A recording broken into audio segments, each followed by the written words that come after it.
La France, au début du XXe siècle, importante puissance européenne, possédait un vaste empire colonial et une large zone d'influence dans le monde. Aujourd'hui, il en reste encore des traces. Parmi elles, dans l'océan Pacifique, 3 territoires français. Entre la Nouvelle-Calédonie et la Polynésie française, les îles de Wallis et Futuna sont un territoire d'outre-mer.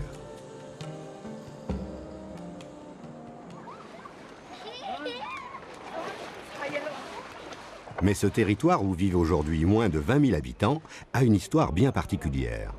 Ici, pas d'arrivée massive de Français venus exploiter les richesses du pays.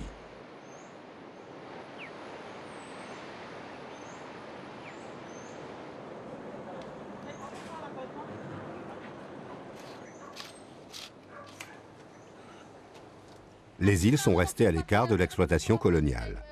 Elles n'ont d'ailleurs jamais été une colonie. La présence française remonte au XIXe siècle, quand les souverains de Wallis et Futuna demandent à la France de devenir un protectorat. Ils veulent ainsi échapper à la convoitise des Anglais qui colonisent les autres îles du Pacifique. En 1959, un référendum est organisé pour le maintien dans l'Union française, et le oui l'emporte très largement. En 1961, Wallis et Futuna deviennent un territoire d'outre-mer et leurs habitants des citoyens français. Mais des conditions spéciales leur sont accordées. Lorsque, en 1961, ce territoire est devenu territoire d'outre-mer, il a été prévu dans son statut que les spécificités soient respectées. Et donc, les spécificités coutumières et religieuses. Ce qui veut dire qu'aujourd'hui, nous avons un pouvoir coutumier qui régit les règles de la vie quotidienne. Et puis nous avons un pouvoir politique qui, par contre, prépare le développement du territoire. Et enfin, un pouvoir de l'État qui est le représentant de l'État français sur le territoire.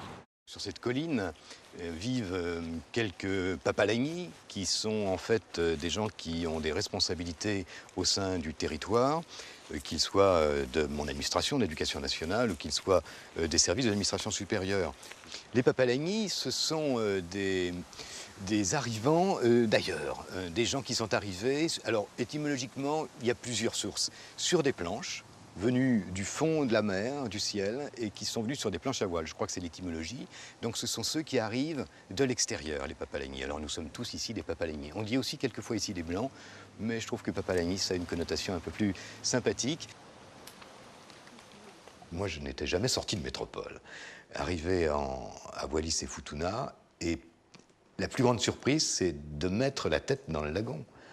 Parce qu'il fait presque plus chaud dans l'eau qu'à l'extérieur, c'est dire. Et en plus, vous ouvrez les yeux et vous êtes dans un aquarium. Alors le lagon, c'est la merveille du monde.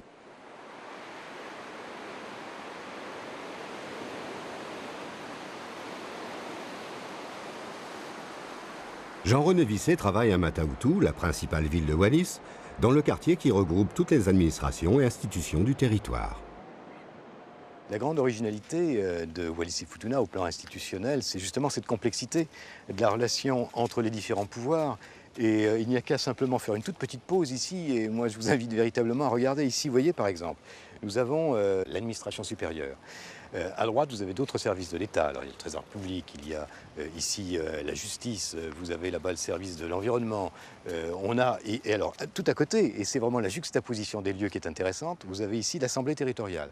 Donc d'un côté déjà, deux grands pouvoirs qui cohabitent dans le même espace, dans le même périmètre. L'administration supérieure, c'est l'État, avec un préfet, administrateur supérieur du territoire, qui est le chef de l'exécutif du territoire. C'est-à-dire que l'Assemblée territoriale, qui est en train de siéger, et qui est en pleine session budgétaire, en train de voter son budget, émet des avis. Et l'exécutif de ce budget, ça va être le préfet. Quand vous allez vous promener un petit peu plus loin, vous allez rencontrer quoi d'autre? Vous allez rencontrer d'abord ce qui frappe, c'est la cathédrale de Mata-Utu. Alors là, le pouvoir religieux très emblématique, très fort. Et puis, à côté de la cathédrale, le palais royal. Il y a un roi, oui, il y a deux rois à Futuna. Je crois qu'il ne faut pas oublier ces trois composantes coutumières extrêmement fortes du territoire et qui en font une véritable originalité, trois royaumes en république. Découvre